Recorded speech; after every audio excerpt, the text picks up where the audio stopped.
بسم الله الرحمن الرحيم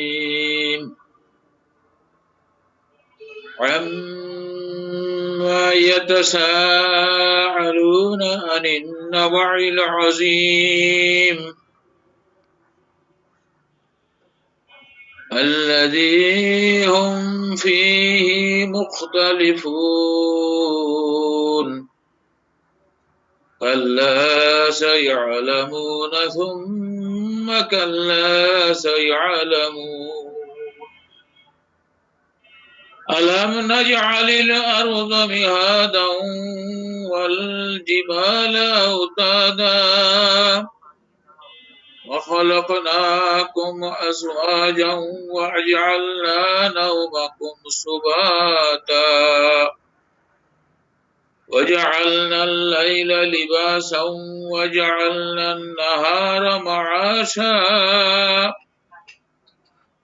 وبنينا فوقكم سبعا شدادا وجعلنا سراجا وهاجا وأنزلنا من المعصرات ماء ثجاجا وأنزلنا من المعصرات ماء ثجاجا لنخرج به حبا ونقاتا صدق الله العظيم। এসে হচ্ছে তারা পরস্পরে কি বিষয়ে জিজ্ঞাসাবাদ করছে?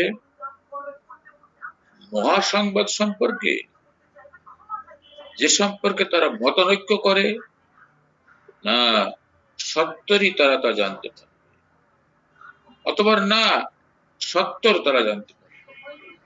আমি কি করিনি ভূমিকে বিছানা এবং পর্বতমালাকে পেরেক? আমি তোমাদেরকে জোড়ায় জোড়ায় সৃষ্টি করেছি, তোমাদের নিদ্রাকে করেছি ক্লান্তি দূরকারী, রাত্রিকে করেছি আবরণ, দিনকে করেছি জীবিকা অর্জনের সময়, নির্মাণ করেছি তোমাদের মাথার উপর মজবুত শক্ত আকাশ এবং একটি উজ্জ্বল প্রদীপ সৃষ্টি করেছি। আমি জলধার মেঘমালা থেকে প্রচুর বৃষ্টিপাত করি, যাতে তদ্বারা উৎপন্ন করি শস্য উদ্ভিদ। বারাকাল্লাহু লানা ওয়া লাকুম ফিল কুরআনিল আযীম ওয়া নাহনু আলা যালিকা মিনাশ শাহিদিন ওয়াশ শাকিরিন। রব্বানা তাকাব্বাল মিন্না ইন্নাকা আনতাস সামিউল আলীম ওয়া তুব আলাইনা ইন্নাকা আনতাত তাওয়াবুর রাহিম। আসসালামু আলাইকুম ওয়া রাহমাতুল্লাহ। ওয়ালাইকুম আসসালাম। জি হান্নান স্যার, বাকি কার্যক্রম আপনি শুরু উপস্থাপনা করবেন, আমি 2-3 মিনিটের জন্য লিভ নিচ্ছি। আমার কণ্ঠের সমস্যা। আলহামদুলিল্লাহ। ভয় নাই ওরে ভয় নাই, নিঃশেষে প্রাণ যে করিবে তার ক্ষয় নাই, তার ক্ষয় নাই। আসসালামু আলাইকুম। ওরে মুস্তি আজও কেন কিসে তো আমাদের ওই মা বোনেদের আওয়াজ আসে, বিশ্ব আজি ভরে গেছে মুসলমানের লাশে। ওরে মুসলিম। আলহামদুলিল্লাহ, আল্লাহ রাব্বুল আলামিনের দরবারে আজ 16 ডিসেম্বর বাংলাদেশের ইতিহাসে একটি স্মরণীয় দিন, অবিস্মরণীয় দিন। বাংলাদেশের তৎকালীন সময়ের পূর্ব পাকিস্তান ছিল পাকিস্তানের একটি প্রদেশ। সেই প্রদেশ পূর্ব পাকিস্তানকে শাসন করত পাকিস্তানের আরেকটি প্রদেশ পশ্চিম পাকিস্তান, শাসক গোষ্ঠী ছিল সব সেখানেই। যাই হোক, দীর্ঘ ইতিহাস, সেই ইতিহাসের সাথে আমরা অনেকে জানি। তথাপি এক সময় বাংলাদেশের মানুষ উপলব্ধি করলো তারা শোষিত হচ্ছে, সবসময় নির্যাতিত হচ্ছে। সেই নির্যাতন নিপীড়নের হাত থেকে বাঁচতে ধীরে ধীরে স্বাধীনতা বাংলাদেশের স্বাধীনতার সূত্রপাত হয়েছিল 1952 সালে। তার আগ থেকে 52 সালের 47 সালের স্বাধীনতার পর থেকে 52 সালে ভাষার স্বাধীনতা লাভের জন্য এই দেশের মানুষ, এই দেশের ছাত্র জনতা যুগে যুগে সবসময় এই তরুণরাই তাদের অধিকার আদায়ের জন্য এরকম যুগে যুগে তারা প্রাণ দিয়েছে, অধিকার ছিনিয়ে নিয়ে এসেছে। নির্যাতনের পাষাণ, নির্যাতিত হয়ে পাষাণ দৃঢ় থেকে তারা সমস্ত এই অত্যাচারীদের মোকাবেলা করেছে। 69 অথবা সামনে আসলো 71, যে 71 আমাদের স্বাধীনতার চূড়ান্ত অবস্থা সৃষ্টি হলো। এই সময় আমি একজন মুক্তিযোদ্ধা হিসাবে রণাঙ্গনে ছিলাম। আমি তখন 10ম শ্রেণীর ছাত্র। সেসব কথা, অনেক কথা, তো সেখানে কি না করেছি, মার খেয়েছি, বাড়ি থেকে লুকিয়ে গেছি, রাত্রে গাছে থেকেছি। অতঃপর সেই কাঙ্ক্ষিত স্বাধীনতা আসলো। যারা প্রাণ দিয়ে স্বাধীনতা আনলো তারা এখনো কিন্তু অবহেলিত, তারা এখনো অনেক দিক থেকে বঞ্চিত। কিছু সুবিধাভোগী লোক এখনো পর্যন্ত এই স্বাধীনতার যারা হয় না শকুনি, তারা এদিকেও মুখ দেয়, ওদিকেও মুখ দেয়। যারা স্বাধীনতায় বিরোধিতা করেছিল আমরা জানি, তারা এখন অনেকে মুক্তিযোদ্ধার খাতায় নাম লিখেছে। আর অনেক মুক্তিযুদ্ধ এখনো পর্যন্ত সুবিধা বঞ্চিত হয়ে অমুক্তিযুদ্ধ হিসাবে ধুকে ধুকে জীবন চালাচ্ছে। সেদিকে আমি যাব না। আমরা আজকে সেই মহান বিজয় দিবসের দিনে আমরা যে সমবেত হয়েছে এখানে চিকিৎসক বৃন্দ, আমাদের উদ্দেশ্য হলো মানব সেবা। এর মাধ্যমে আজকের গুড নাইট কিছু সুন্দর একটা আলোচনা হবে। আসলে ইতিহাস স্মরণ করলেও তো হয় না, ইতিহাস সবসময় ইতিহাসই। এই জন্য আমাদেরকে আজকের এই বাংলাদেশের ইতিহাসে তথা সারা বিশ্বেই জানে বাংলাদেশ স্বাধীনতা অর্জন করেছিল আজকের এই দিনে।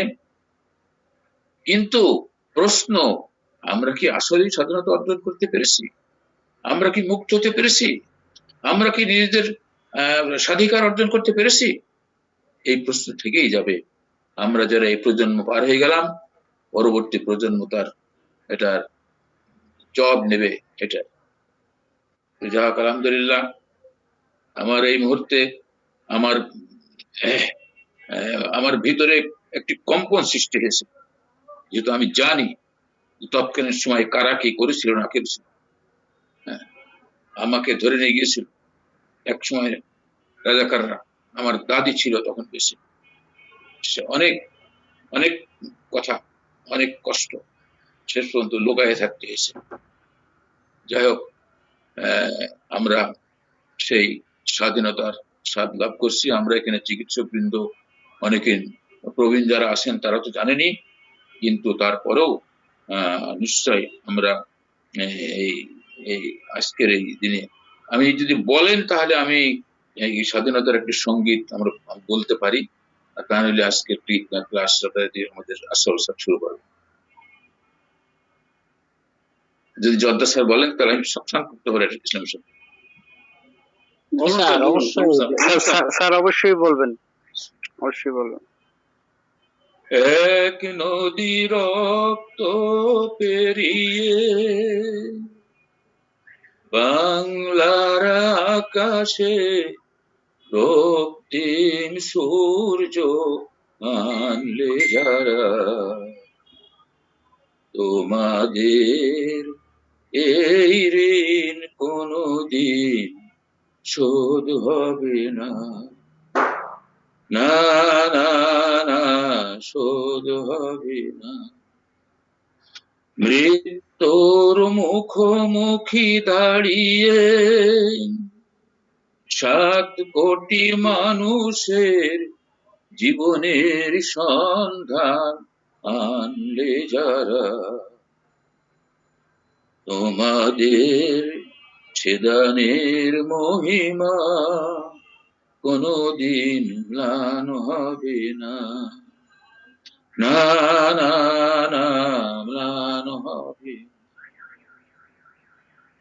হয়তো বা ইতিহাসে তোমাদের নাম লেখা রবে না, হয়তো বা ইতিহাসে তোমাদের নাম লেখা রবে না। বড় বড় লোকেদের ভিড়ে, জ্ঞানী আর গুণীদের আসরে, তোমাদের কথা কেউ কবে না। তবু এ বিজয়ী বীর মুক্তি সেনা, তোমাদের এই ঋণ কোনদিন শোধ হবে না, না না না, শোধ হবে না। থাক ওরা পড়ে থাক ইতিহাস নিয়ে, জীবনের দীনতা হীনতা নিয়ে। থাক ওরা পড়ে থাক ইতিহাস নিয়ে, জীবনের হীনতা দীনতা নিয়ে। তোমাদের কথা রবে সাধারণ মানুষের ভিড়ে, মাঠে মাঠে কিষানের মুখে, ঘরে ঘরে কিষানির বুকে, স্মৃতি বেদনা রাখি নিড়ে। তবু এ বিজয়ী বীর মুক্তি সেনা, তোমাদের এই ঋণ কোনদিন শোধ হবে না। এক নদী রক্ত পেরিয়ে এদেশের আকাশে রক্তিম সূর্য আনলে যারা, তোমাদের ঋণ কোনদিন শোধ হবে না, না না না, শোধ হবে না। আসসালামু আলাইকুম। কণ্ঠ দেবে এসে পান খুলে পানলাম না, আবেগে যতটুকু। মারাবা মারাবা, সুবহানাল্লাহ, আলহামদুলিল্লাহ স্যার, ধন্যবাদ স্যার, ধন্যবাদ। এই দর্শক প্রেম জাগ্রত থাক, চলমান থাক। জি স্যার। তাহলে এই মুহূর্তে আমার মনে হয় আজকের যে প্রোগ্রাম, আজকে আমাদের ডক্টর আশরাফুল স্যারের লেকচার আমরা যেতে পারি, কি বলেন স্যার? জি স্যার।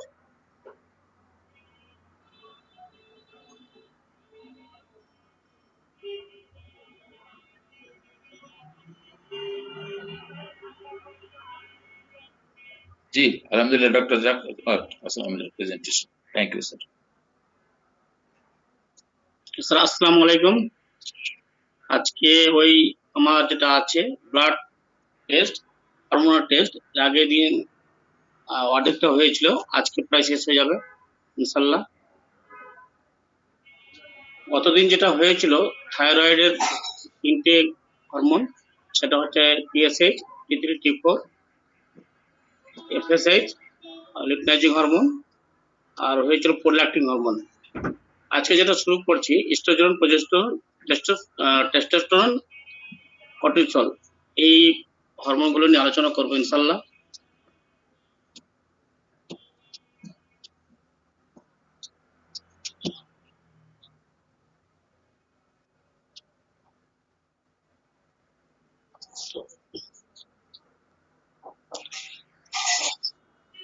এই জিনিসটা একবার আরো বলি, এই জিনিসটা আমাদের এই গ্ল্যান্ডটা হচ্ছে ব্রেনের anterior pituitary gland, anterior pituitary and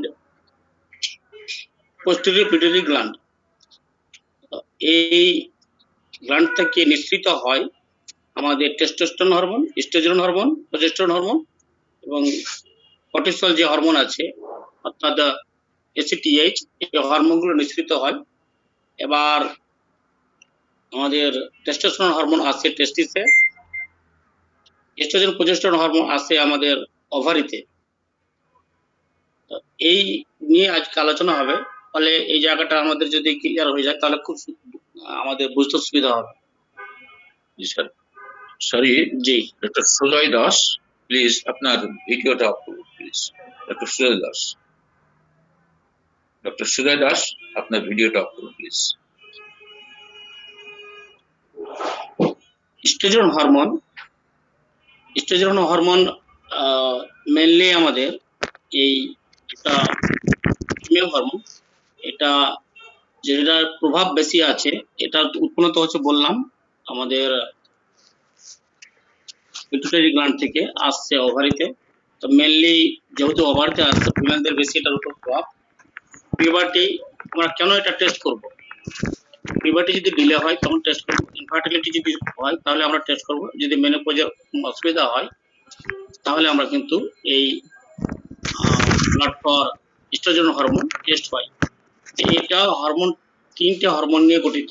একটা হচ্ছে এস্ট্রন অর্থাৎ E1, একটা হচ্ছে এস্ট্রাডিওল E2, একটা হচ্ছে এস্ট্রিওল E3। এই তিনটি হরমোনকে একসঙ্গে বলা হয় এস্ট্রোজেন। তো আমরা কেন টেস্ট করবো এই হরমোনটা? এই হরমোনটা আমরা যদি পিউবার্টি ডিলে হয় তখন আমরা এই হরমোনগুলো টেস্ট করব, কিংবা আমাদের যদি বাচ্চা ধারণ যদি না হয় মহিলাদের ক্ষেত্রে এসব, তাহলে এই টেস্ট আমরা করব। যে মেনোপজে অর্থাৎ বার্ধক্য বয়সে যদি কিছু আমাদের প্রবলেম হয় তখন আমরা এই টেস্ট আমরা করব। তো এর মেন হচ্ছে সেক্সুয়াল ফাংশনের উপর এর বেশি কাজ। সেক্সুয়াল ফাংশনিং করে, বনি হেলদি বনি গ্রোথ করে, আর ফিমেল যে ক্যারেক্টার, যে সেকেন্ডারি যে ক্যারেক্টারগুলো আছে সেগুলো ডেভেলপ করে, আর ওভারি থেকে এটা প্রডিউস হচ্ছে।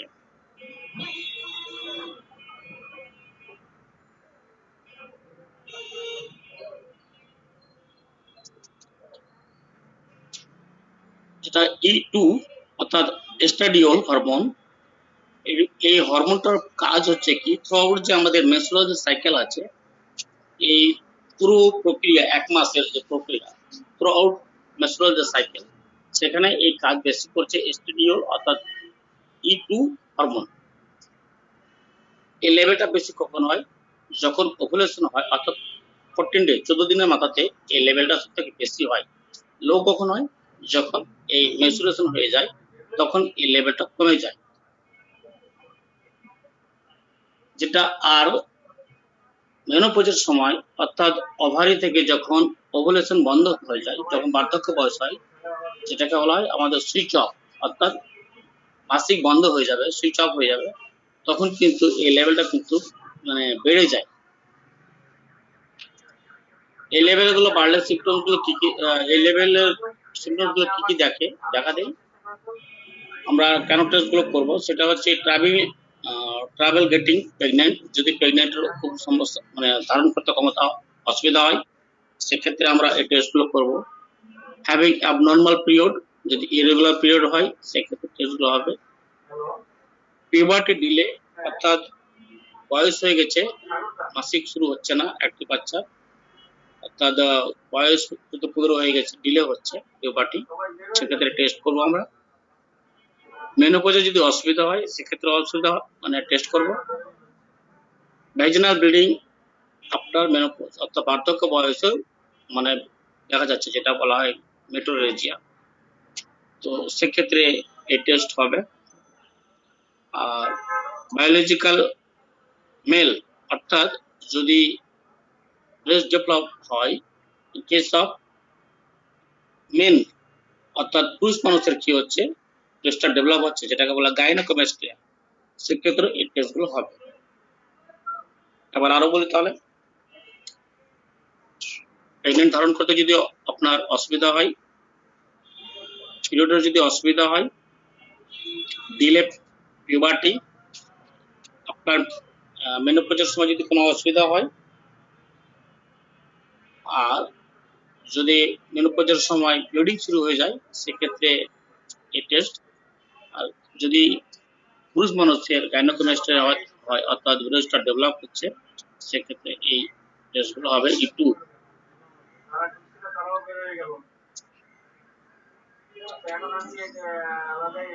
এই লেভেলটা যখন কমে তখন কি কি সিমটম দেখা দেয়? PCOS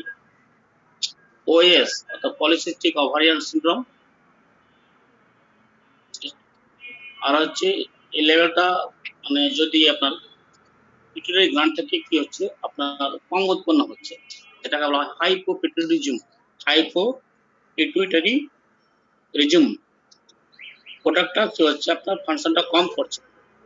অ্যানোরেক্সিয়া অবস্থা যদি ক্ষুধামন্দা হয়, সেক্ষেত্রে বডিতে যদি ফ্যাট কম থাকে সেক্ষেত্রেও কিন্তু এই লেভেলটা কম থাকে। হাইস্ট কখন হয়? খুব ওবেসিটি মোটাসোটা ব্যক্তিদের, light or heavy menstruation bleeding, odds premature syndrome. Odds premature সিনড্রোমটা কখন হয়? ওভুলেশন, আফটার ওভুলেশন পর মহিলাদের কি হয়, অনেক সিমটমস গুলো গ্র্যাজুয়ালি আস্তে আস্তে আস্তে বৃদ্ধি পায়। যখন পিরিয়ডটা হয়ে যায় তখন সমস্ত প্রবলেম গুলো সলভ হয়ে যায়। সেটা হচ্ছে প্রি মেনস্ট্রুয়াল সিনড্রোম, যেটা আমাদের ল্যাকেসটা আছে। এই প্রি মেনোপজাল সিনড্রোমের ক্ষেত্রে প্রি মেনস্ট্রুয়াল সিনড্রোম এই কিন্তু ল্যাকেসিস আমাদের কিন্তু একটা খুব দারুণ মেডিসিন। এক্ষেত্রে এই লেভেলটা কিন্তু হাই হয় প্রি মেনস্ট্রুয়াল সিনড্রোমের ক্ষেত্রে। ফ্যাটিক যদি হয় অর্থাৎ খুব টায়ার্ড, সেক্ষেত্রে লস অফ সেক্সুয়াল ড্রাইভ অর্থাৎ সেক্সুয়ালের যেগুলো আছে সেগুলো কমে যাচ্ছে।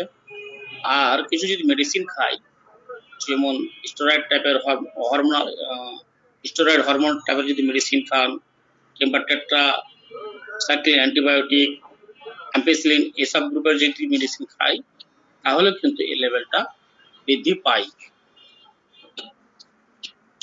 এবার আসছি প্রোজেস্টেরন হরমোন। স্টেরয়েড হরমোন শেষ, এবার আসছি আজকের প্রোজেস্টেরন হরমোন। প্রোজেস্টেরন হরমোনও কিন্তু ওই ইস্ট্রোজেন হরমোনের মতনই একটা এই ফিমেলের উপর প্রভাবটা বেশি আছে। এটাও কিন্তু আপনার ওই ন্যাচারাল সাইকেলের উপর এর কি বলতে পারেন, কি রোল অফ ন্যাচারাল সাইকেল, আর সাপোর্টিং করে কখন? প্রেগন্যান্সির সময়। আর একটা কাজ আছে যেটা, সেটা হচ্ছে ব্রেস্টকে ডেভেলপ করতে সাহায্য করছে, ব্রেস্ট ডেভেলপ করে সেটা ব্রেস্ট ফিডিং এ সাহায্য করছে এই প্রোজেস্টেরন হরমোন। ন্যাচারালি যখন বুঝতে পারছেন এবার, তো যখন ওভারি থেকে এই ডিমটা বেরিয়ে যায় ডিউরিং ওভুলেশন, এই লেভেলটা সব থেকে বেশি থাকে।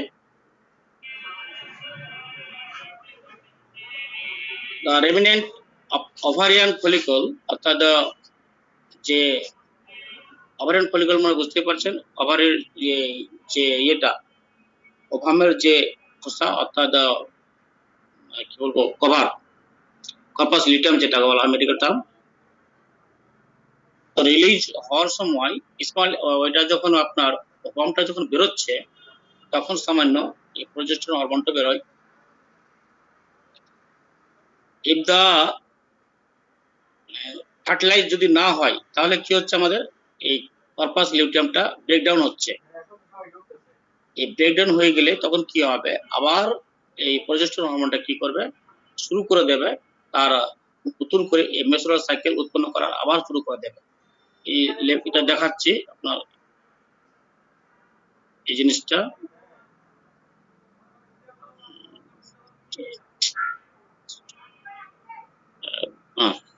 যখন পিরিয়ডটা শুরু হয়ে গেল, ওভুলেশন যখন হয়ে গেল, এই ডিমটা যখন বেরিয়ে গেল, আবার এই প্রোজেস্টেরন হরমোন শুরু করে যখন ওভুলেশন হওয়ার পরে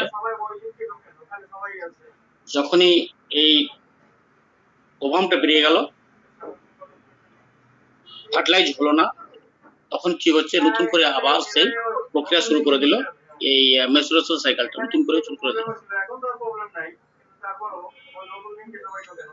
আর যদি ফার্টিলাইজেশন হয়ে যায় তাহলে কি করবে সে, তাহলে সে এই এন্ডোমেট্রিয়ামের মধ্যে সে প্লাসেন্টা তৈরি করতে শুরু করে দেবে এই প্রোজেস্টেরন হরমোন। আবার নতুন করে আবার বলছি, এই মেনস্ট্রুয়াল সাইকেলের মেইন হরমোনটা হচ্ছে তৈরি করতে সাহায্য করছে এই প্রোজেস্টেরন হরমোন। আর কি কাজ করে? এই ব্রেস্ট ডেভেলপ করছে for preparing the body of breast feeding, অর্থাৎ এই ব্রেস্ট ডেভেলপ করে সে কি করছে আপনার ব্রেস্ট ফিডিং এর জন্য সাহায্য করছে এই প্রজেস্টেরন হরমোন। এবার যখন ওভারি থেকে যে ডিমটা বেরিয়ে গেল, ওভুলেশন হয়ে গেল, remnant of the ovarian follicle release progesterone along with a small amount of estradiol, তার সাথে হালকা আপনার এস্ট্রাডল হরমোনও বেরোবে। if the egg is not fertilized, যদি ফার্টিলাইজ না হয় আমাদের কর্পাস লিউটেমটা কি হচ্ছে ব্রেকডাউন হবে, প্রজেস্টেরন লেভেলটা তখন কি করবে নতুন করে মেনস্ট্রুয়াল সাইকেলে শুরু করে দেবে। আর যদি ফার্টিলাইজ হয়ে যায় তাহলে সে কি করবে? stimulate the blood vessel supply the endometrium, সেটা কোথায় হচ্ছে? আমাদের এন্ডোমেট্রিয়াম অর্থাৎ ইউটেরাসের মধ্যে।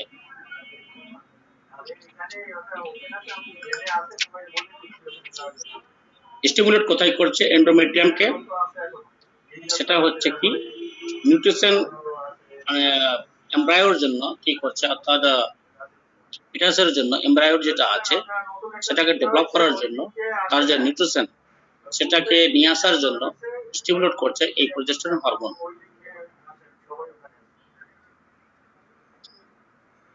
এই পিকচারটা স্যার একটু দেখবেন। 14 ডেজে কি হচ্ছে? আমাদের ওভুলেশন হচ্ছে। ওভুলেশন তো হয়ে গেল, কর্পাস লিউটেম থেকে গেল, আস্তে আস্তে চলে গেল, তারপরে আবার এটা ডেভেলপ হচ্ছে, ডেভেলপ হতে হতে সেই যখন পূর্ণাঙ্গ একটা ফলিকুল হলো, ম্যাচিওর হলো ফলিকুল, তখন আবার 10 ডেজে সেটা ওভুলেশন হবে। এই পিকচারটা দেখানোর মানে হচ্ছে এটাই। কি কি প্রক্রিয়াগুলো হয়? রাপচার হয়ে ওভুলেশন হলো, ফলিকুলটা থেকে গেল corpus luteum, degenerative corpus luteum, primary citrus হচ্ছে, তারপর আস্তে আস্তে সেটা ডেভেলপ হচ্ছে, ডেভেলপ হয়ে আবার ম্যাচিওর ফলিকুল তৈরি, ম্যাচিওর ওভাম তৈরি হচ্ছে।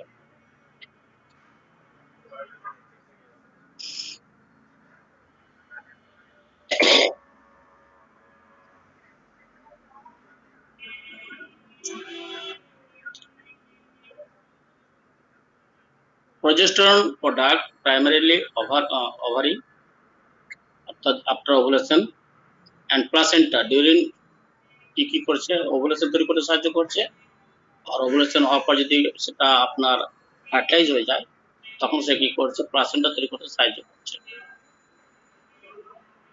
আর হালকা এর উপর মানে মেলদের ক্ষেত্রে কাজ আছে, সেটা যদিও খুব সামান্য, টেস্টিসের উপর কাজ আছে এর। মেন ফাংশন হচ্ছে breast develop, menstrual cycle and pregnancy, এটা হচ্ছে ওর মেন কাজ। আর এই লেভেলটা কিন্তু ফ্লাকচুয়েট করে, প্রজেস্টেরন যে হরমোনের যে লেভেলটা আছে সেটা মানে ফ্লাকচুয়েট করে থ্রুআউট মেনস্ট্রুয়াল সাইকেল। ইনক্রিজ সবথেকে বেশি কখন হয়? সবথেকে বেশি হয় এটা যখন আপনার ওভুলেশন প্রিপারেশন করছে, তখন এটা খুব বেশি হয়।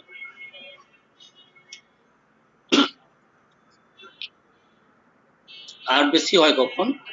যখন প্লাসেন্টা মানে মেনটেন করছে আপনার প্রেগন্যান্সির সময়, তখন এটার লেভেলটা খুব বেশি হয়। দুটার সময় কিন্তু এটা খুব বেশি লেভেল হয়, সেটা হচ্ছে ওভুলেশনের সময়, আর ডিউরিং প্রেগন্যান্সি যখন প্লাসেন্টা আপনার মেনটেন করছে তখন আপনার এই লেভেলটা বেশি থাকে।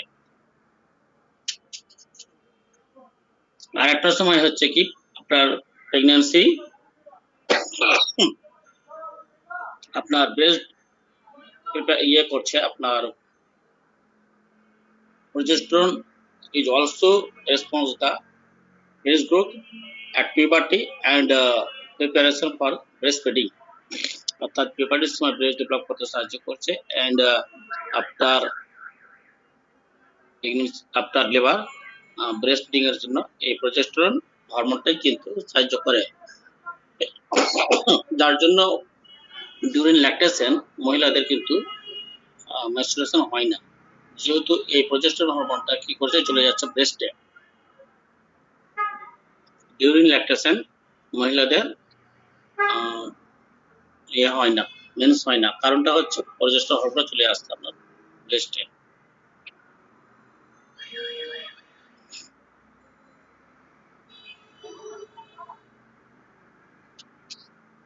এই জিনিসগুলো স্যার এই ঘুরে ফিরে লেখা আছে এখানে।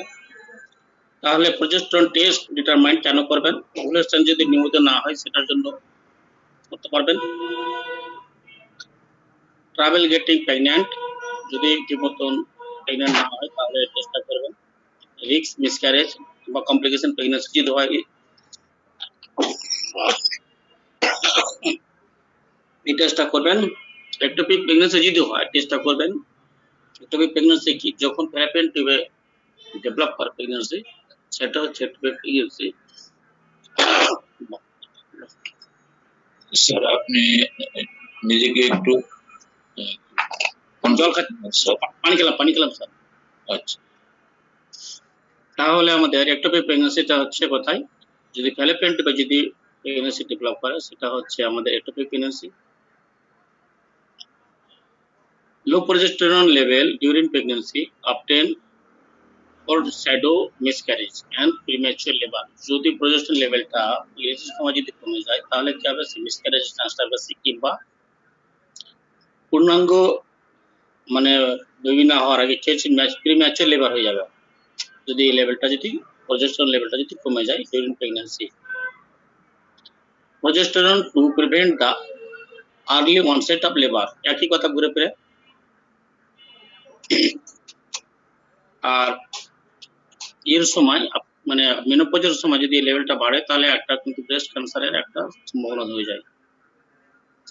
এবার স্যার আসছি টেস্টোস্টেরন। টেস্টোস্টেরন মেনলি কিন্তু মেল সেক্স হরমোন। হালকা কিন্তু ফিমেলদের দেখতে পাওয়া যায়, কিন্তু 20 থেকে 25 টাইম বেশি মোর থাকে পুরুষ মানুষের। এটা কি করে? সেকেন্ডারি যে সেক্সুয়াল যে এগুলো আছে মানে ক্যারেক্টার সেগুলো ডেভেলপ করে, অর্থাৎ লিবিডো যে পিপিক হেয়ার আছে সেগুলো মানে বেরোতে শুরু করবে, সেক্সুয়াল যে রেসপন্স আছে সেগুলো শুরু করবে। টেস্টোস্টেরন হরমোন, মাসল মাসগুলো ডেভেলপ হবে, বনি ডেন্সিটি বাড়বে এবং মুড গুলো চেঞ্জ হবে। এটা কাদের হবে? পুরুষ মানুষদের। আর টেস্টোস্টেরন হরমোন কি করে? টেস্টিস এবং অ্যান্ড্রোজেন গ্ল্যান্ডের যেগুলো আছে সেগুলো মানে আপনার কাজ করছে। মেন রিপ্রোডাক্টিভ যে সিস্টেম আছে সেটার উপরে এর প্রভাব বেশি, এটার উপর রেসপন্স বেশি করে। আর কি করছে? সেকেন্ডারি যে সেক্সুয়াল ক্যারেক্টারগুলো আছে, muscle growth, body hair, voice যে চেঞ্জ হচ্ছে পুরুষ মানুষের, সেটা স্পার্ম প্রোডাকশন করছে কে? এই testosterone hormone. In case of female যদিও এটা খুব সামান্য হচ্ছে এর প্রভাবটা মহিলাদের ক্ষেত্রে। ওভারিতে এবং অ্যাড্রিনাল গ্ল্যান্ডের উপরে কাজ আছে পিউবার্টির সময়, এবং ইনফার্টিলিটি বেসড হেলথ ও মেনস্ট্রুয়াল রেগুলারিটি হচ্ছে কিনা, ইজেনাল হেলথ, এইসবের উপর এর প্রভাব আছে।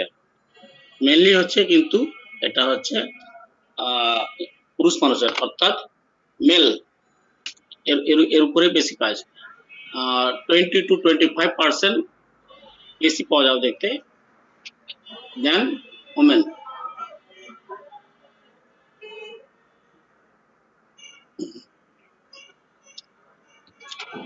যদি আপনার এই লেভেলটা কমে যায় তাহলে কি কি হবে? ইন কেস অফ মেন অর্থাৎ পুরুষ মানুষের ইরেকটাইল ডিসফাংশন, বুঝতে পারছেন, যেহেতু এই লেভেলটা কমে গেলে হবে। লো সেক্স ড্রাইভ, রিডিউস সিমেন ভলিউম, সিমেনটা কমে যাবে। রিডিউস লিন মাসল, পাতলা হয়ে যাবে, নীল মাসল মাস পাতলা হয়ে যাবে। ঘুমের মানে অসুবিধা হবে, ডিপ্রেশন হবে, হেয়ার লস হবে।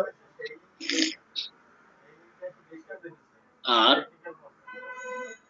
মহিলাদের ক্ষেত্রে কি হবে যদি কমে যায়? ওই একই জিনিস, low sex drive, decrease sexual sensitivity, decrease ability of sex ability to organism, loss of muscle tone and fatigue। এই সবগুলো যদি কমে যায় এই টেস্টোস্টেরন হরমোন, তাহলে পুরুষ মানুষেরা দেখতে পাচ্ছেন উপর লেভেল লেখাটি, এবং স্ত্রী মানুষের হচ্ছে মহিলাদের হচ্ছে এটা। এবার আরো বলছি পুরুষ মানুষের কি হবে? Sexual dysfunction, erectile sexual dysfunction, low sex drive অর্থাৎ কমে যাবে, রিডিউস সিমেন ভলিউমটা কমে যাবে, রিডিউস লিন মাসল অর্থাৎ পাতলা হয়ে যাবে, ঘুম কম হবে, ডিপ্রেশন হবে, হেয়ার লস হবে। মহিলাদের ক্ষেত্রে হবে কি সেক্স কমে যাবে, অন্যদেরও decrease sexual sensitivity, decrease ability of organism, loss of muscle tone and fatigue.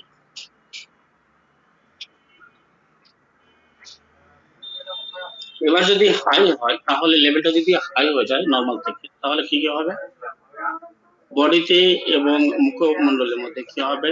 ব্রণ বেরোবে, অর্থাৎ পিম্পল, একনে, এনলার্জ প্রোস্টেট এনলার্জমেন্ট। কাকে আমাদের মানে স্যার জাকির স্যার মর্নিং গ্রুপে আলোচনা করলেন এনলার্জ প্রোস্টেট, তাহলে এই টেস্টোস্টেরন হরমোনটা বেড়ে যাবে। এনলার্জ প্রোস্টেট এনলার্জমেন্ট, আর এনলার্জ প্রোস্টেট নিয়ে আলোচনা করছি না, প্রোস্টেট এনলার্জমেন্ট হবে, গাইনোকোমাস্টিয়া হবে, worsen sleep apnoea, fluid retention, decrease testis size, অর্থাৎ টেস্টিসটা কি হবে? ছোট হয়ে যাবে, লোয়ার স্পাম কাউন্ট, স্পামটা এখানেও কিন্তু কমে যাবে হাই হলো।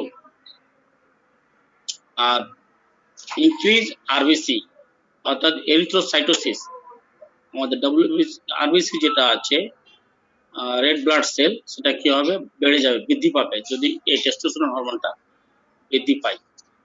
মহিলাদের ক্ষেত্রে কি হবে? PCOS polycystic ovarian syndrome, menstrual irregularity, hair loss, বিশেষ করে মাথাতে hair loss on scalp and acne, মুখে ব্রণ বেরোবে। আর হিরসুটিজম হচ্ছে কি? এটা বুঝতে পারছেন কি হিরসুটিজম হবে কেন? কি পুরুষের এটা থাকার কথা, সেখানে কার আসছে? মহিলাদের ক্ষেত্রে হচ্ছে। সেখানে হিরসুটিজম হচ্ছে আমাদের ফেসিয়াল এবং মানে মুখে মন্ডলে কি হবে? গোপ দাড়ি বেরোবে, সেটা হচ্ছে হিরসুটিজম।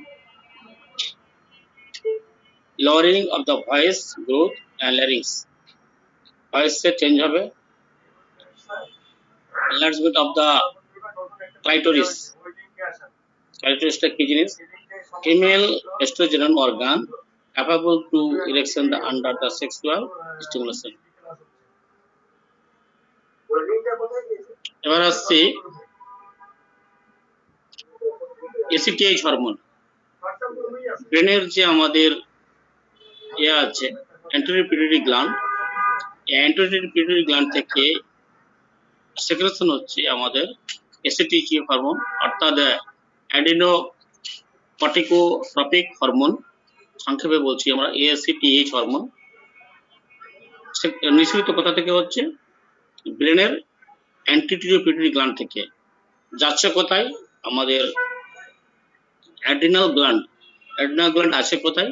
কিডনির অগ্রভাগে। দেখতে পাচ্ছেন মাউসটা, কিডনির যে অগ্রভাগ অর্থাৎ উপরের অংশ, কিডনির যে উপরের অংশ দুটো আছে, এই দুটো কিডনির উপরের অংশে দুটো গ্ল্যান্ড আছে, সেই গ্ল্যান্ডটার নাম হচ্ছে অ্যাড্রিনাল গ্ল্যান্ড। উৎপন্ন হয়ে যায়, ডাইরেক্ট চলে যাচ্ছে আমাদের অ্যাড্রিনাল গ্ল্যান্ডে। সেখান থেকে আবার কি হচ্ছে? এই অ্যাড্রিনাল গ্ল্যান্ড থেকে দুটো হরমোন আমাদের সেক্রেশন হচ্ছে। একটা নাম হচ্ছে আমাদের কর্টিকোসল, আর একটা নাম হচ্ছে আপনার স্টেরয়েড হরমোন। স্টেরয়েড হরমোন একটা হচ্ছে কর্টিসল হরমোন। এই দুটো হরমোন আমাদের এই অ্যাড্রিনাল গ্ল্যান্ড থেকে সেক্রেশন হচ্ছে। Sir clear? জি স্যার। তাহলে আমাদের ফাংশন অফ এসিটিএইচ হরমোন, আমাদের কি কি কাজ জানি? বোন রিঅবজর্পশন, পরের স্লাইডে আসছি, আপনাদের পরিষ্কার করে বোঝাবো। বোন রিঅবজর্পশন, ক্যাটাবলিজম অফ প্রোটিন, অর্থাৎ আমাদের যে স্টোমাকে যে লিভারের যে আপনার হচ্ছে প্রোটিন গুলো, যে আপনার যে যেগুলো হচ্ছে এনজাইম গুলো যে আপনার ভাঙছে, সেটা কাজ করছে কি এই হরমোনটা, catabolism of protein. Primarily dehydroepiandrosterone যে হরমোন আছে সেটারই এর কিছুটা প্রভাব পড়ছে। Anabolism effect of muscle and bone, আমাদের মাসল এবং বোনকে ডেভেলপ করতে সাহায্য করছে এই ACTH hormone. Stimulation of spermatogenesis in male, আর কি করছে আমাদের স্পার্ম করতে স্টিমুলেট করতে সাহায্য করছে STH hormone. Metabolism of glucose অর্থাৎ গ্লুকোজকে মেনটেন করছে। Hydrogen lipolysis. হাইপারগ্লাইসেমিয়া তো জানেন, মানে আপনার সুগার লেভেল যখন বৃদ্ধি হয়ে যায় সেটা হচ্ছে হাইপারগ্লাইসেমিয়া। ইমিউনো সাপ্রেশন, এইসবগুলো কাজ হচ্ছে আপনার এই এসিটিএইচ হরমোনের। কি কি রোগ হতে পারে স্যার এই এসিটিএইচ হরমোনের জন্য? যদি পিটুইটারি গ্ল্যান্ডের টিউমার হতে পারে, আর যদি লেভেলটা খুব বেড়ে যায় তাহলে কাচিং সিনড্রোম ডিজিজ হয়, কাচিং সিনড্রোম বলা হয়, কাচিং ডিজিজ বলা হয়। Congenital hyperplasia. আর যদি এসিটিএইচ হরমোন যদি কমে যায় তখন বলা হয় এডিসন ডিজিজ। বাড়লে বলা হয় কুচিং সিনড্রোম, আর কমে গেলে বলা হয় আপনার এডিসন ডিজিজ। আর পিটুইটারি গ্ল্যান্ডে যদি টিউমার হয় তাহলে কিন্তু এই লেভেলটা বৃদ্ধি পায়। এ হচ্ছে এর ডিসঅর্ডার গুলো হচ্ছে 4টা ডিসঅর্ডার। এবার আছে স্যার যেটা বলছিলাম আমি, এই বোন রিজর্পশন কি? আমাদের এই যে বোনটা দেখতে পাচ্ছেন এটা হচ্ছে ফিউমার বোন। ফিউমারের বোন যে এই যেগুলো দেখতে পাচ্ছেন এটা হচ্ছে আমাদের বোন ম্যারো। বোন ম্যারোটা দেখছেন কত সুন্দরভাবে সজ্জিত হয়ে আছে। আর এটা দেখছেন আপনার অস্টিওপোরোসিস, অর্থাৎ এই বোন ম্যারো গুলো কি হচ্ছে, আমাদের এই বোন ম্যারো গুলো কিন্তু প্রতিনিয়ত মানে ডিস্ট্রাকশন হচ্ছে, আবার নতুন করে হচ্ছে। কিন্তু বার্ধক্য বয়স হয়ে গেলে কি হয়, এই বোন ম্যারো গুলো নতুন করে আর রিপ্লেস হচ্ছে না, যার জন্য কি হয় হাড়টা নরম হয়ে যায়। ফলে বার্ধক্য বয়স অনেক সময় কি হয় একটু সামান্য পড়লো ভেঙে গেল, কেন? এই অর্থাৎ ওটা বলা হয় অস্টিওপোরোসিস। তো বনি রিঅবজর্পশন যেটা হচ্ছে এটা একটা প্রসেস। বনি রিঅবজর্পশন একটা হচ্ছে প্রসেস। এই যে প্রক্রিয়াগুলো হচ্ছে এই প্রক্রিয়াগুলোর নাম হচ্ছে আপনার bony reabsorption. Bony reabsorption is a process involving the breakdown of bone. ভেতরে যে আমাদের বোন ম্যারো আছে সেটা কি ব্রেকডাউন করছে আর নতুন করে আপনার তৈরি করতে সাহায্য করছে। এই নামটার নাম হচ্ছে অস্টিওক্লাস্ট। নাম হচ্ছে অস্টিওক্লাস্ট। তার নাম it occur continue level inside the body with breakdown bone being replaced a new bone growth. তাহলে এই যে আমাদের ভেতরে যে বোন ম্যারো গুলো আছে সেগুলো ভাঙছে এবং নতুন করে কি করছে তৈরি করে রিপ্লেস করছে। কিন্তু এই ক্ষেত্রে কি হয়, এই বোন রিপ্লেসের ক্ষেত্রে কি হয়, নতুন করে কিন্তু তৈরি হচ্ছে না। সেক্ষেত্রে নাম হচ্ছে সেটা নাম হচ্ছে অস্টিওপোরোসিস। অস্টিওপোরোসিস একটা খুব যদি হয় তাহলে এক্সরে করে বোঝা যায় এটা কি তার এটা এই বোন ম্যারো গুলো ভেঙে যাচ্ছে। এটার নাম হচ্ছে অস্টিওপোরোসিস। অস্টিওপোরোসিস হলেও কিন্তু প্রচন্ড ব্যথা হয়। আমাদের যে হোমিওপ্যাথিক মেডিসিন গুলো যা আছে, ক্যালসিয়াম গ্রুপ যে মেডিসিন গুলো আছে সেগুলো খুব ভালো কাজ করে। এটার নাম হচ্ছে অস্টিওপোরোসিস। তো এই যে বনির রিঅবজর্পশন এটা কে কাজ করছে, কে এটা কাজ করে আপনার এসিটিএইচ হরমোন।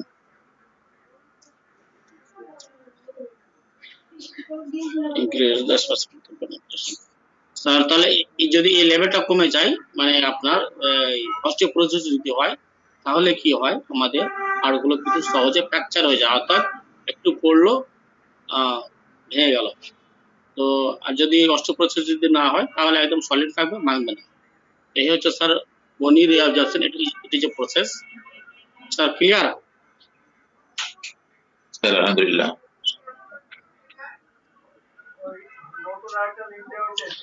এবার আসছি লো লেভেল যদি হয়, আমাদের লো লেভেল হলে আপনার low level of ACTH hormone, মানে এসিটিএইচ হরমোন, তাহলে কি কি সিম্পটমস গুলো দেখা দেয়?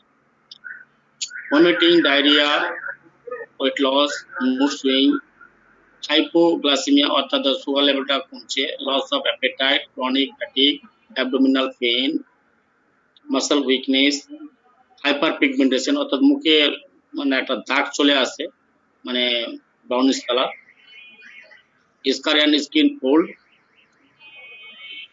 লো ব্লাড প্রেসার, মাসল অ্যান্ড জয়েন্টে পেন হবে, and irregular menstrual in women. এতগুলো সব সিম্পটম দেখা যায় যদি লো লেভেল অফ এসটিএইচ হরমোন হয়, তাহলে এতগুলো দেখা যায়।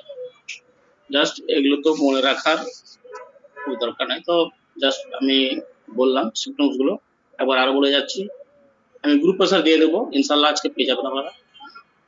বমি হবে, পায়খানা হবে, লুজ ওয়েট লস হবে, মুড সুইং হবে, সুগার লেভেল কমে যাবে, ক্ষুধা মন্দা হয়ে যাবে, প্রচুর দুর্বল লাগবে, পেটে ব্যথা হবে, মাস্কটা খুব দুর্বল হবে, মুখের একটা ছোপ ছোপ একটা দাগ হয়ে যাবে brownish colour, hyper pigmentation, scar and skin fold, অর্থাৎ স্কিনের যে দাগ থাকে সেটা হবে, ব্লাড প্রেশারটা কমে যাবে, মাংসপেশি এবং জয়েন্টে খুব ব্যথা হবে এবং মেসুরাল ইরেগুলার হবে। In case of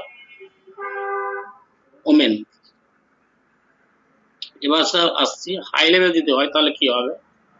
high level যদি হয় তাহলে হচ্ছে মুখে ব্রণ, একনে, ওয়েট গেইন হবে, বৃদ্ধি পাবে। উল্টোটা স্যার আসলে মাসল উইকনেসও থাকবে, ইনক্রিজ বডি হেয়ার, অর্থাৎ শরীরে বেশি পরিমাণে চুল গজাবে, স্কিন দ্যাট ব্রিসিং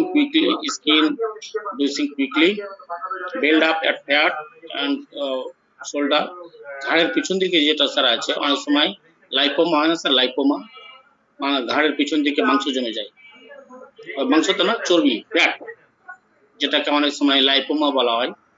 হ্যাঁ, build up fat in the shoulder, পিছন দিকে অনেক সময় দেখবেন অনেকে ঘাড়ের পিছন দিকে একটা এর মতো জমে যায়, ফ্যাট জমে যায়, সেটাই হচ্ছে এটা। এই হরমোনের প্রভাবে ওটা হয়। Pink or purple stitch mark on the abdomen, thigh and breast. এই যে স্যার অনেক সময় মানে কাটা কাটা কাটা কাটা দাগ থাকে স্ট্রেচ, সেটা অনেক সময় দেখা যায় থায়ে বেশি দেখতে পাওয়া যায়, কাটা কাটা দাগ দেখবেন অ্যাবডোমেনে দেখতে পাওয়া যায়, এটা হচ্ছে স্ট্রেচ।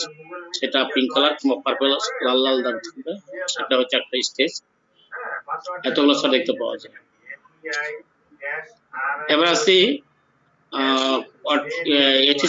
এসিটিএইচ এর আর একটা, যেটা দুটো হরমোনকে করে, একটা স্টেরয়েড, একটা হচ্ছে কর্টিসল। কর্টিসল হরমোনটা অ্যাড্রিনাল গ্ল্যান্ড থেকে উৎপন্ন হচ্ছে, এটা মেন কি রেসপন্স করে, স্ট্রেস অর্থাৎ চাপ। আর কি রেগুলার করছে, ব্লাড সুগারকে এটা কি করছে, মানে রেগুলেট করছে। আর কি করছে এর কাজ, আপনার ইনফেকশন, থাইরয়েড ইনফেকশন, অর্থাৎ আমাদের যেমন বলেছিলাম কি মানে ইয়ে আছে ডব্লিউবিসি ইনফেকশন থেকে আমাদের ইয়ে করে, ফাইট করে, যে আমাদের এই হরমোনটা আছে সেটা কি করে, আমাদের এই ইনফেকশন ফাইট থেকে আমরা কাজ করে, এই কর্টিসল হরমোন।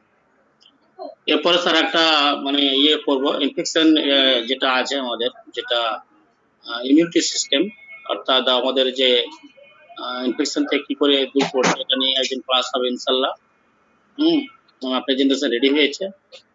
তো এই হরমোনের কাজ কি, স্ট্রেস চাপকে চাপ যে আছে সেটা রেগুলেট করছে, আর কি করে রেগুলেট, ব্লাড সুগার আর ইনফেকশনকে ফাইট করে, হচ্ছে কাজ।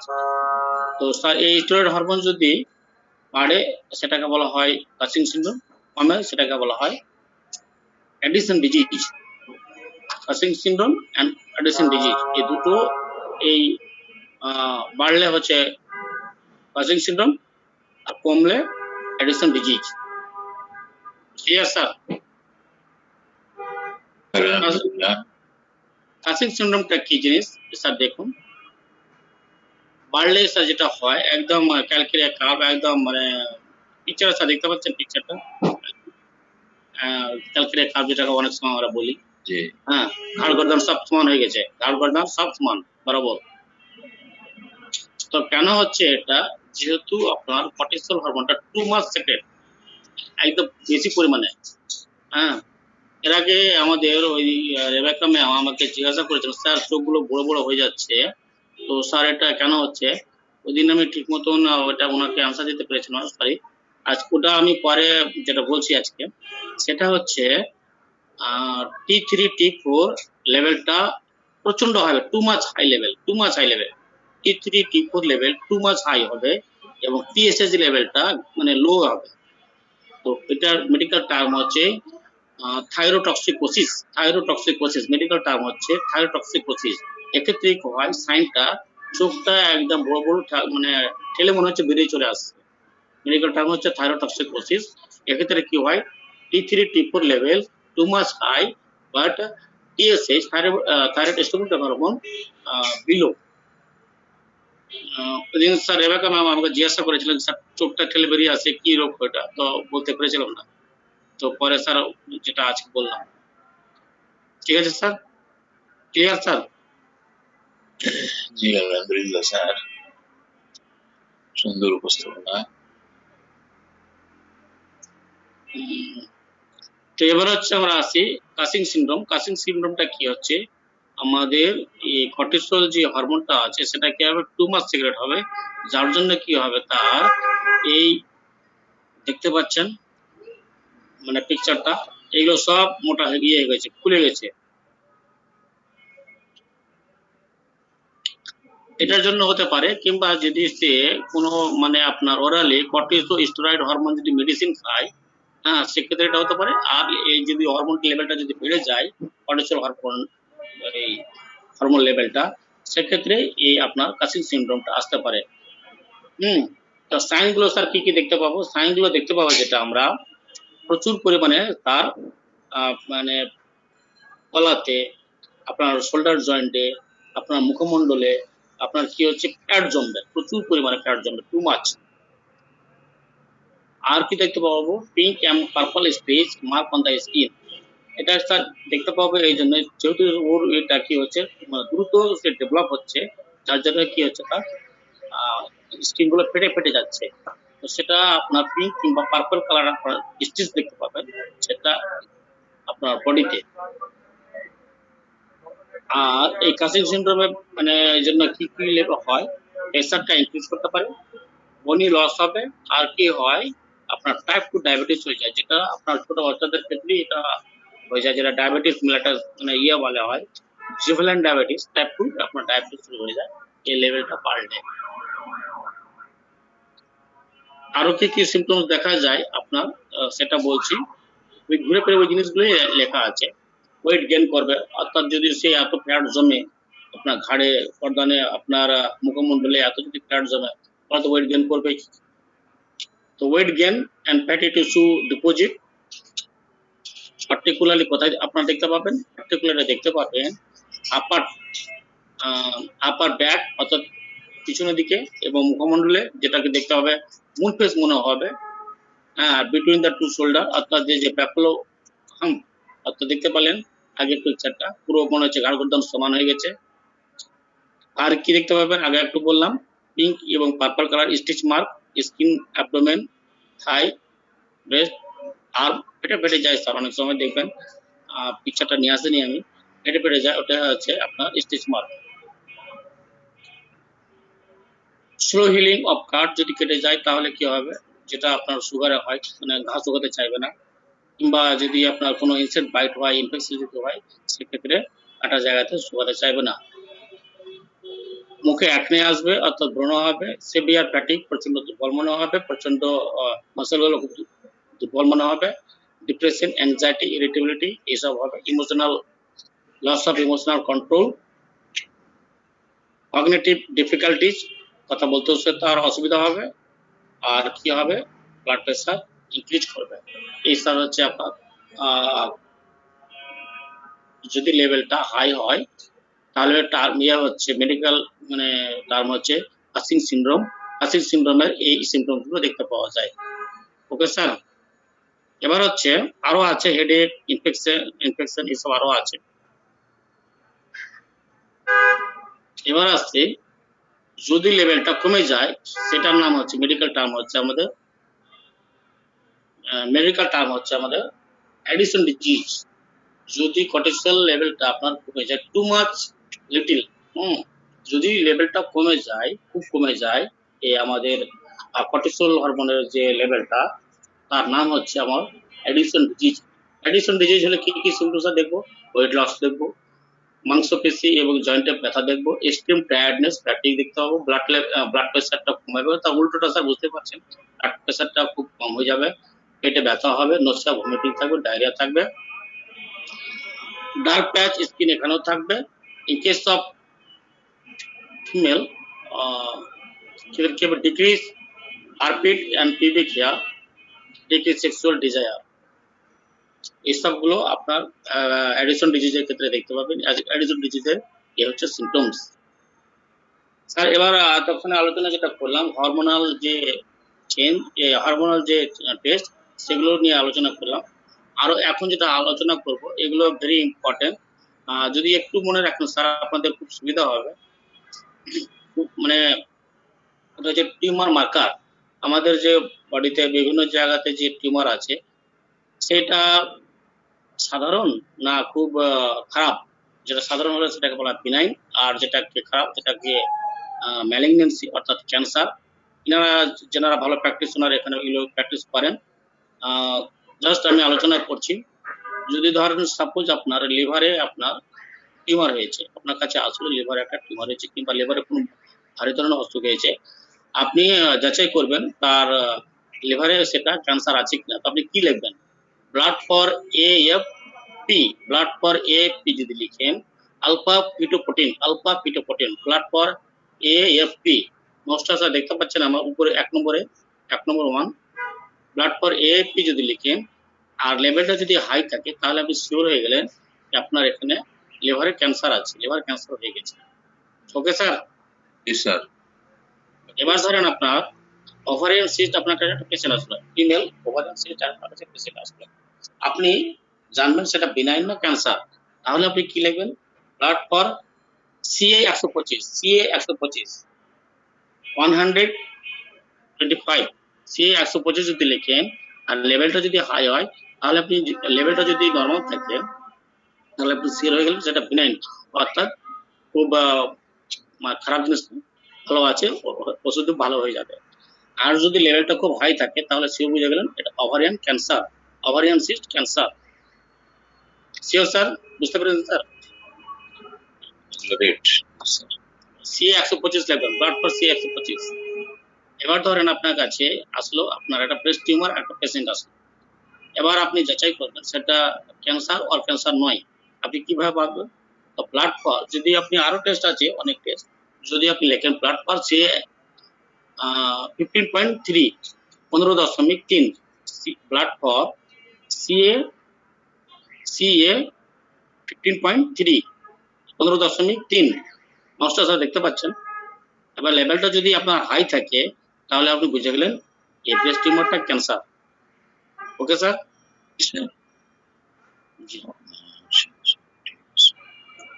এবার স্যার ধরুন আপনার প্যানক্রিয়াসে কোনো একটা প্রবলেম হয়েছে কিংবা গোলব্লাডারে কোনো প্রবলেম হয়েছে, টিউমার আছে কিংবা বাইল ডাক্টের প্রবলেম আছে কিংবা পেটের কোনো গ্যাস্ট্রিকের কোনো একটা আলসার আছে, সেক্ষেত্রে আপনার পেশেন্টের জন্য আপনি সেটা ক্যান্সার আর ক্যান্সার নয়, আপনি কি লিখবেন? সেটা লিখবেন CA 19.9, 19.9, CA, blood for CA 19.9 লিখবেন। এবার লেভেলটা যদি হাই থাকে তাহলে বুঝে গেলেন এই জিনিসটা আপনার ম্যালিগন্যান্সি অর্থাৎ ক্যান্সার আছে।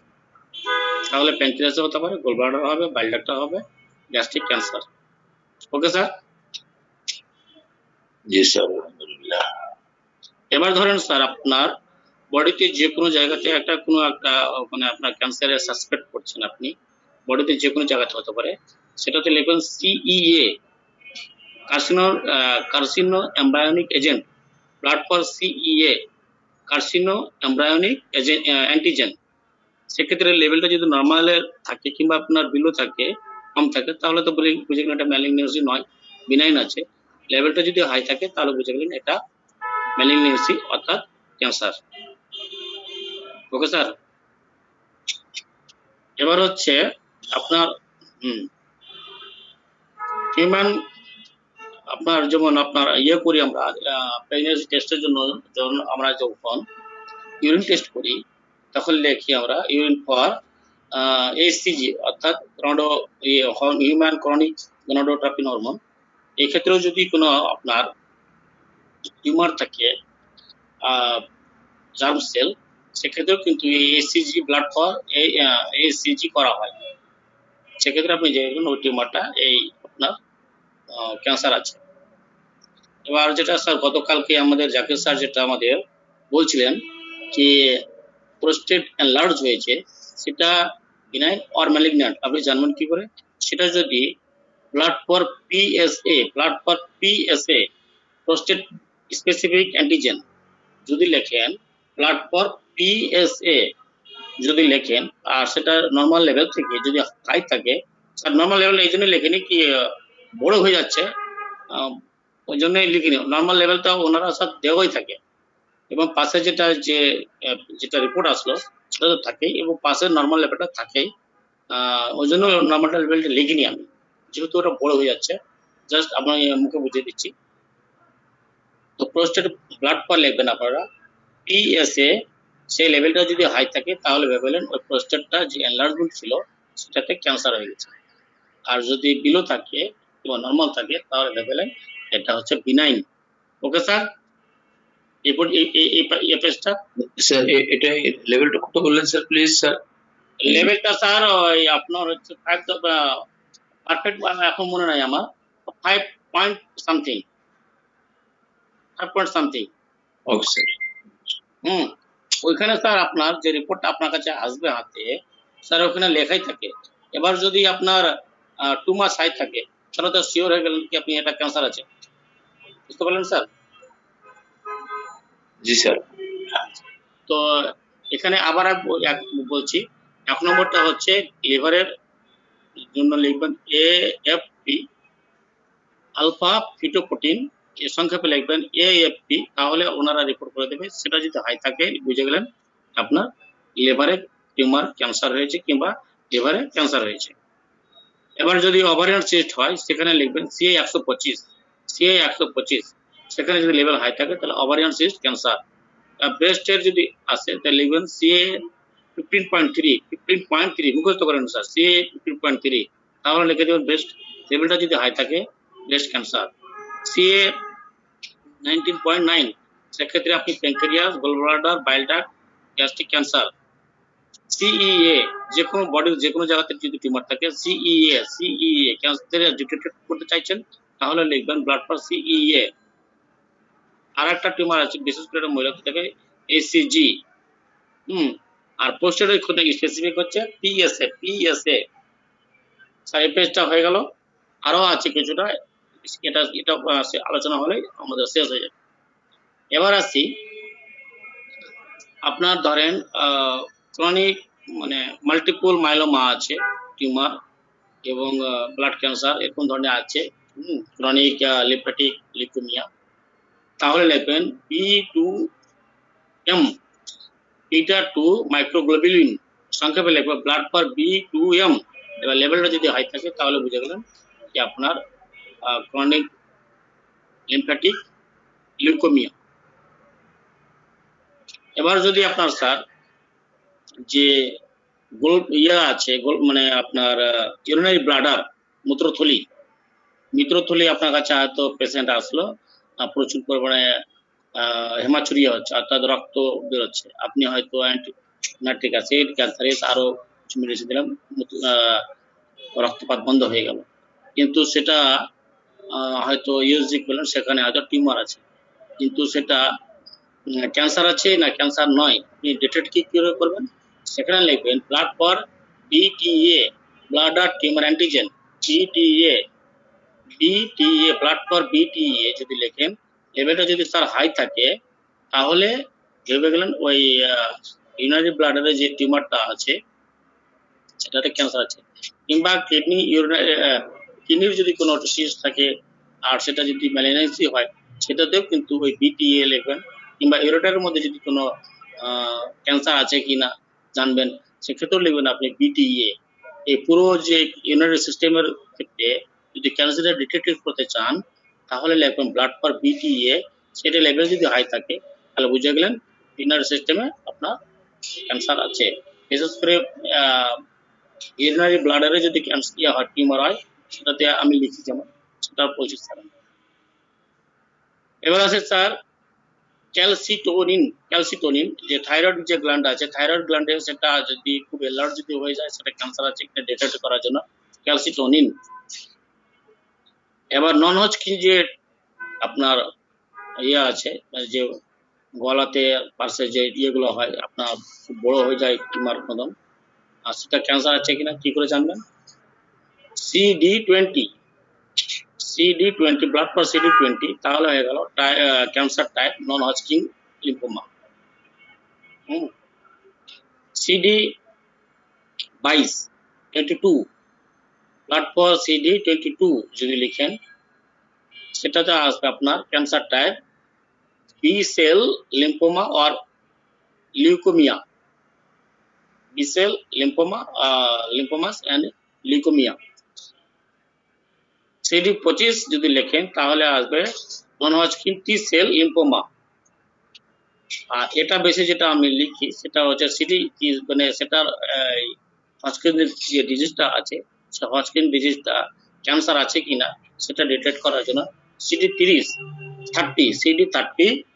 যদি লেখেন তাহলে ক্লাসিক হজকিন লিম্ফোমা, সেক্ষেত্রে আপনি ডিটেক্ট হয়ে গেল। CD33 যদি লেখেন তাহলে আসবে কি acute myeloid leukaemia, acute myeloid leukaemia. আর যদি লেখেন blood for CGA capital C small G capital A, CGA যদি লেখেন তাহলে হচ্ছে neuroendocrine tumour, endocrine tumour. Sir complete এটা স্যার বোঝা গেছে? অসুবিধা আছে এখানে? আমি গ্রুপে দিয়ে দিচ্ছি, সেখানে আপনারা একবার দেখে নেবেন প্লিজ। জি স্যার, টার্মগুলো বারবার দেখতে হবে না তো? হ্যাঁ স্যার, একবার দেখলে মনে থাকবে না। Very much thank, lot of thank you sir, আপনি সুন্দর উপস্থাপন করলেন স্যার। তো যদি কারো বিষয়ে প্রশ্ন থাকতেই পারে, যদি কারো প্রশ্ন থাকে তো করতে পারেন সংক্ষিপ্ত সময়ের মধ্যে। Participant please, any question you ask. আমি গ্রুপ জর্দার স্যারকে দিয়ে দিচ্ছি, জর্দার স্যার আশা করি আপনাদেরকে ইনশাল্লাহ সেন্ড করে দেবেন।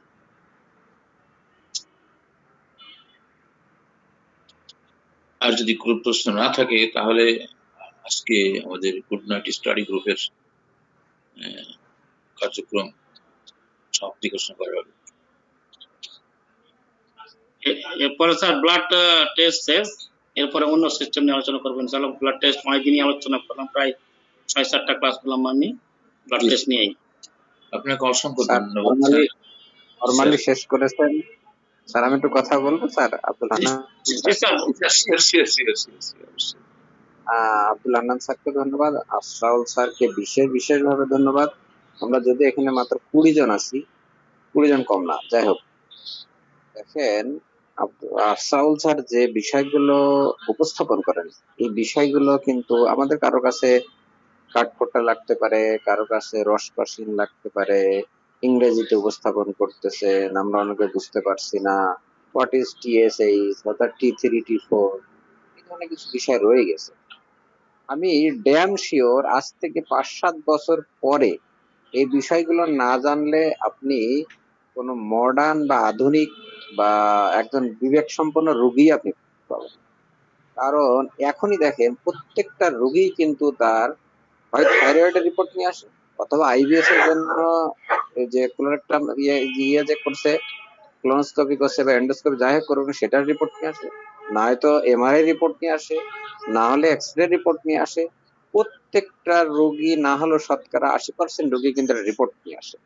রিপোর্টটা যদি আমরা রিড আউট করতে না পারি, তার রোগটা যদি আমরা বুঝতে না পারি, আমার রোগ বোঝা, ওষুধ দেওয়ার জন্য রোগ বোঝার দরকার নেই, ওকে ঠিক আছে, আমরা সিমটম মিলাবো, রোগ বিজ্ঞায় হোক, কিন্তু তাকে যদি মিনিমাম একটা স্যাটিসফাই না করতে পারি মিনিমাম, সেক্ষেত্রে কিন্তু আমাদের কাছে রোগী আসবে কম, অনেক ক্ষেত্রেই কম আসবে, এবং আমাদের সম্পর্কে একটা আন্ডার এস্টিমেট হবে। এই জন্য আশরাফুল স্যার যেগুলো উপস্থাপন করেন একটু কষ্ট হলে দেখবেন, যে জিনিসটা ক্লাসিক হয় সেই জিনিসটা কিন্তু অনেকেরই পছন্দ হয় না, কিন্তু পুরস্কার পায় সেটা। আশরাফুল স্যারের অনুষ্ঠানগুলো ঠিক সেরকম, আমরা সবাই একটু মনোযোগ দিয়ে থাকবো, একটু কষ্ট করে হলেও থাকবো ইনশাআল্লাহ। আর আশরাফুল স্যারকে ধন্যবাদ, আব্দুল হান্নান স্যারকে sir, thank you sir, lot of thanks. অসংখ্য ধন্যবাদ স্যার, আপনার মন্তব্য আমাদের খুব সুন্দর আমাদের জর্দা স্যার বললেন, এটা যদি রোগীকে না বুঝাতে পারেন অনেক সময় আস্থা ভাজনটা হারিয়ে ফেলে। হ্যাঁ স্যার তো কিছু জানেন না তোমরা, এবার ব্যাপার হচ্ছে কি আস্থা ভাজন করার জন্য ওকে বোঝাতে হবে। আমাদের যে সিস্টেম, আমাদের যে হোমিওপ্যাথিক্যালি যে সিস্টেম, এটা হচ্ছে আসল সিস্টেম, ওটাই আমরা জানবো, শিখবো। কিন্তু রোগীকে বোঝানোর জন্য, আস্থাভাজন করার জন্য এইগুলো জিনিস জানতে হবে। এই থ্যাংক ইউ স্যার। আপনাকেও ধন্যবাদ স্যার। তো আসলে এই বিষয়গুলো খুবই গুরুত্বপূর্ণ। বিশেষ করে যারা তরুণ আছেন তাদের প্রতি আহ্বান, আপনারা হোমিওপ্যাথিকে সস্তা না ভেবে এটা খুব মূল্যায়িত করুন এবং এমন ভাবে মূল্যায়ন করুন যেন প্রকৃতপক্ষে আমরা যেমন দাবি করি যে যুগ শ্রেষ্ঠ চিকিৎসা প্রকৃতপক্ষে যেন সেইভাবেই আমরা মানুষের মানে যা যা দরকার সবটাই জানা, চিকিৎসা বিজ্ঞানে যা যত কিছু দরকার আমরা যেন সমৃদ্ধ হতে পারি, সেই জন্য আমাদের এই গ্রুপে সব রকম জিনিস আলোচনা হয়। যারা সমৃদ্ধ হতে চান ইনশাআল্লাহ ইতিমধ্যে আমরা অনুভব করতে পারছি যে আমরা যারা কন্টিনিউ এখানে নিয়মিতভাবে যোগদান করে থাকি, অবশ্যই আমরা এটাতে বঞ্চিত হচ্ছে না। সকলেই কিছু না কিছু উপকৃত হচ্ছি, তাতে কোনো সন্দেহ নেই।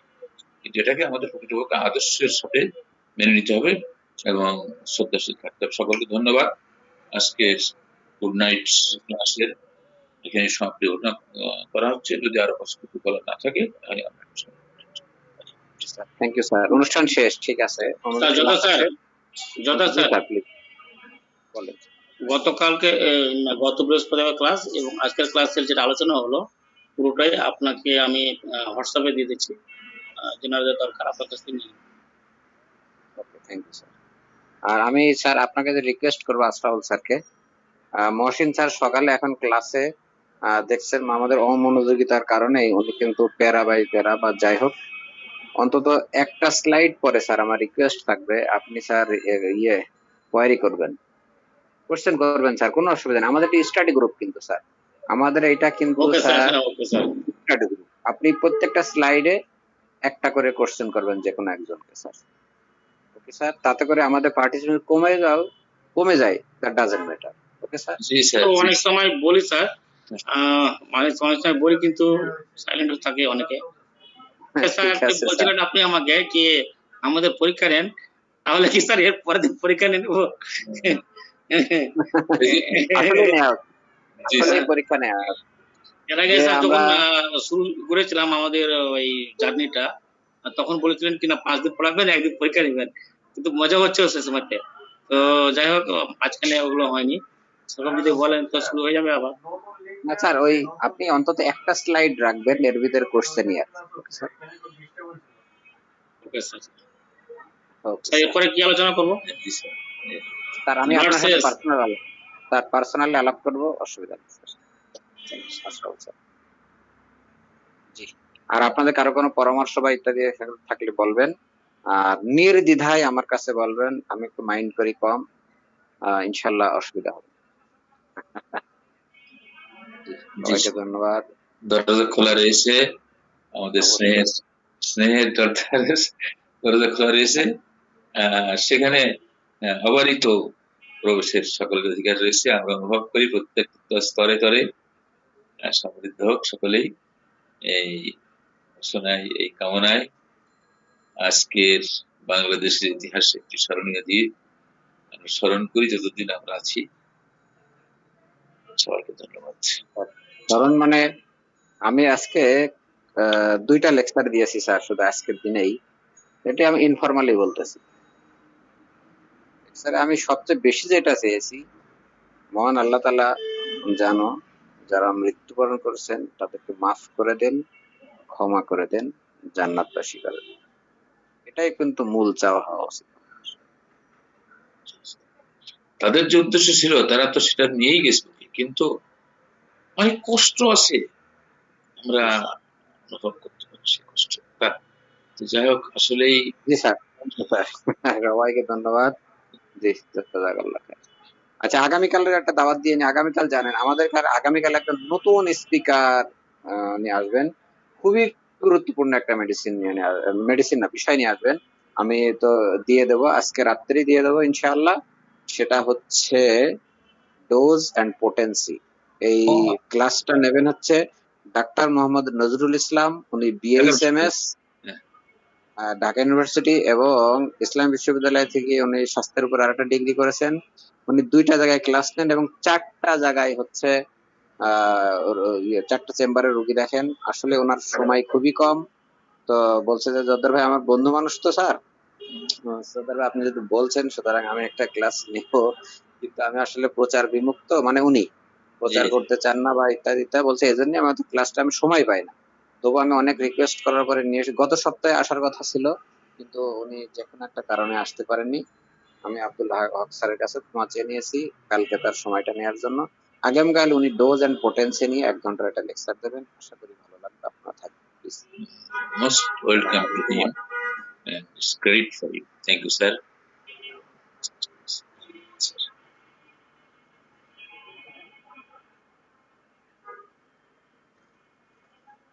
থেকে আসসালামু আলাইকুম রহমতুল্লাহ।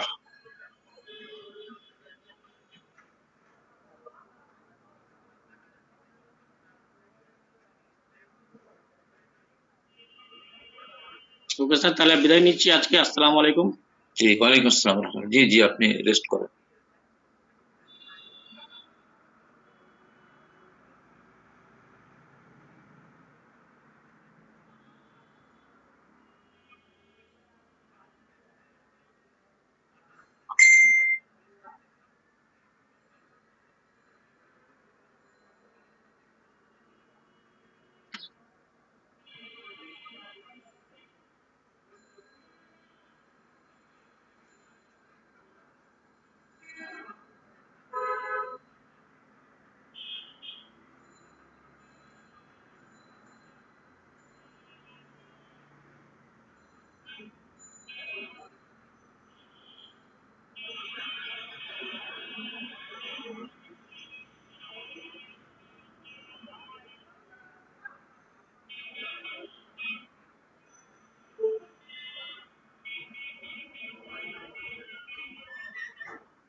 স্যার নতুন আরেকটা লিঙ্ক দেওয়া হয়েছে, সেই লিঙ্কে ক্লাস হচ্ছে। এই লিঙ্কে একটু সমস্যা হয়েছিল প্রথমে। এখানে মেসেজে দেখেন লিঙ্কে দেওয়া আছে, অথবা হবিগঞ্জ দর্পণের লিঙ্ক দেওয়া আছে এখানে।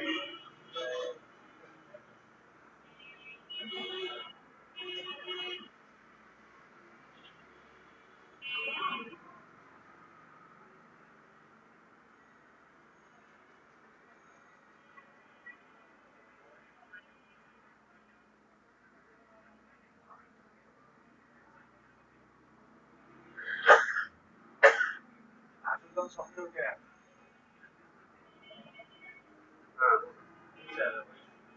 হবিগঞ্জ দর্পণে নতুন একটা লিঙ্ক হয়েছে, ওইখানে ক্লাস হচ্ছে।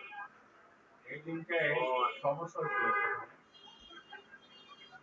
টেকনিক্যাল প্রবলেম হয়েছিল, সলভ হয়ে গেছে, কিন্তু ক্লাস ওইখানে চলতেছে, ওখানে তাই এখানে ওই যে লিঙ্কটা দেওয়া আছে মেসেজে দেখেন।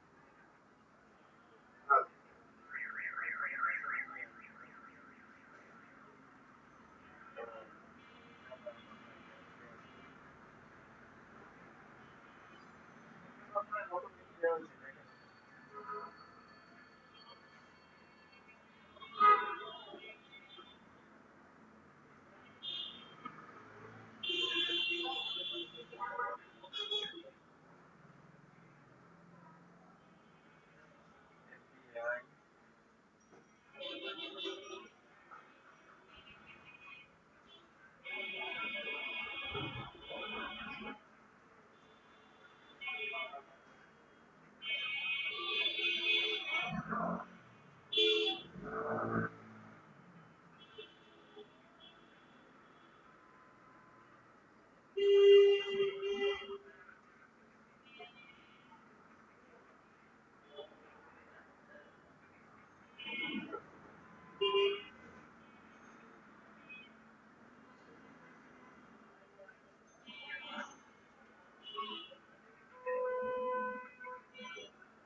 One time,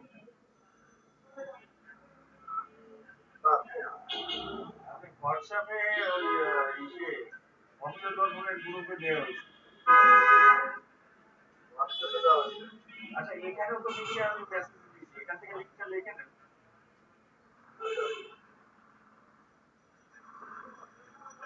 এই দেখেন google.com/fbi-rio-azzy।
এই যে না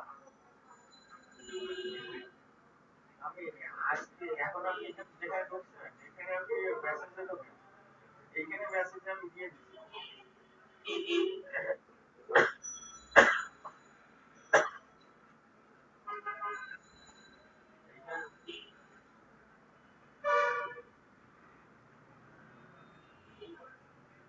এখানে মেসেজ চাইছেন আপনি তো পার্টিসিপেট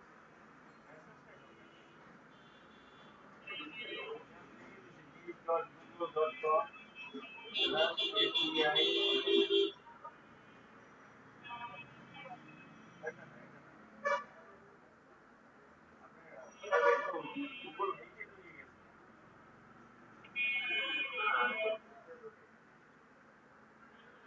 আচ্ছা আমি বললে পরে এখানে আমি দেখতে পারবেন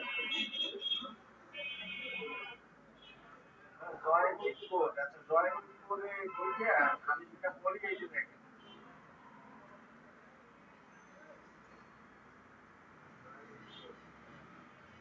এফবিআই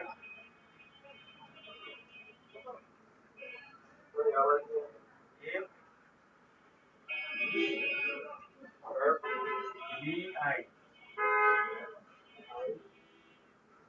বি আপনি ডি লিখে দেন বিআই ক্যাশ দেন ক্যাশ আর আই ক্যাশ দেন না ক্যাশ ক্যাশ হয় নাকি ক্যাশ দেন ক্যাশ দেন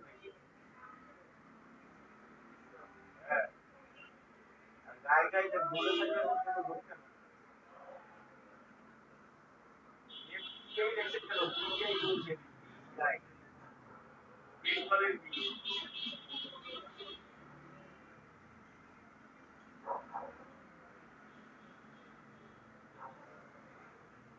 বেঙ্গলের বি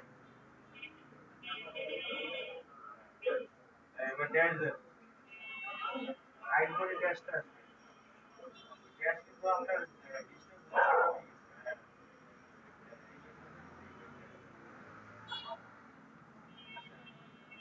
আর এই লেখা ও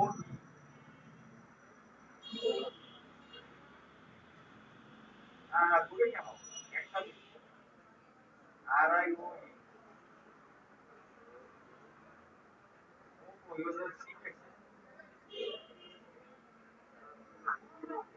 আর আই ও লেখছে আমার ড্যাশ দেন ড্যাশ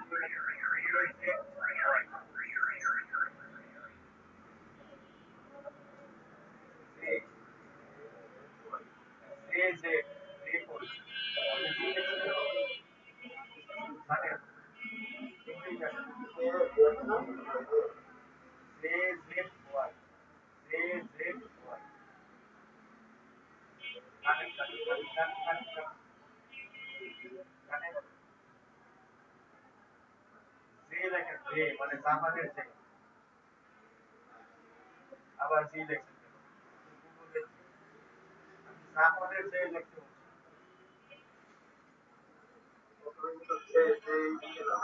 এইটা হচ্ছে জে এবার জে এবার ওয়াই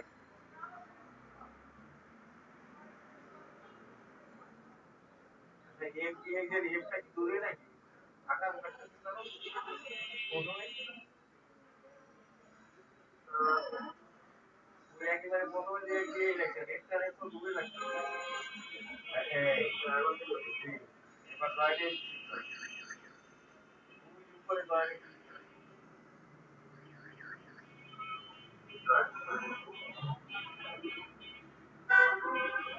ভিডিও অফ করে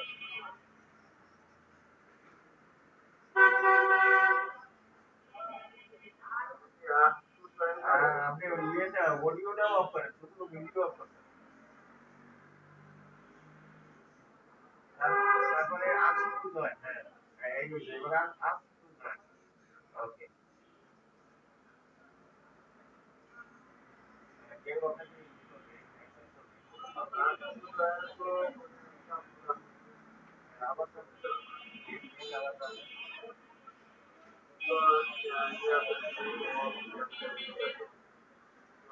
এইবার মানে এখান থেকে আউট হয়ে গেছে, এখান থেকে আউট হয়ে তারপর ওখানে ঢুকতে হবে।